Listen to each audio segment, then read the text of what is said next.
நீங்கள் நெக்ஸ்ட்டு மத்தல கூட்டு வந்தீங்கன்னா நான் சொல்கிற இந்த ஸ்பாட்டை மட்டும் தயவுசெய்து மிஸ்ஸே பண்ணிடாதீங்க. இந்த கடையில் கிடைக்கிற அந்த சீரக சம்பா பிரியாணிக்கு ஒரு தனி ஃபேன் பேஸ் இருக்குன்னு சொன்னால் கண்டிப்பாக நம்ப மாட்டீங்க. குறிப்பாக அந்த கடையில் கிடைக்கிற அந்த மூளை ஃப்ரை தாங்க அட்டட்டா உண்மையிலே மிரட்டி விட்டாங்க.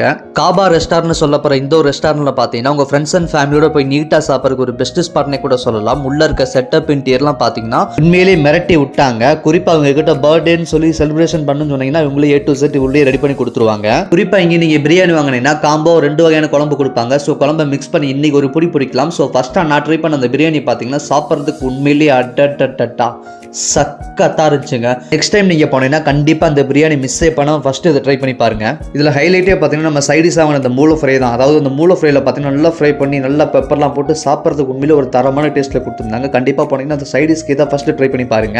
ஃபைனல் டச்சாக பார்த்தீங்கன்னா ஒரு பன்னீர் சோடாவோட முடிச்சிட்டேங்க. ஸோ ஒரு எப்படி சொன்னால் சாப்பிட்டு பார்த்தீங்கன்னா ஒரு திருப்தியாக சாப்பிட்ருக்கோம். ஸோ கடையோட லொக்கேஷன் சொல்கிறேன். ஸோ நோட் பண்ணிக்கோங்க. லொக்கேஷன் பார்த்தீங்கன்னா வத்தலகுண்டு டு திண்டுக்கல் போகிற ரோட்டில், அதாவது நம்ம சிவசங்கரா லாட்ஜ் இருக்கும். ஸோ சிவசங்கரா லாட்ஜுக்கு ஆப்போசிட்லேயே பார்த்தீங்கன்னா நம்ம ஹோட்டல் இருக்குங்க. ஸோ கண்டிப்பாக ஒன்ஸ் விசிட் பண்ணி பாருங்க.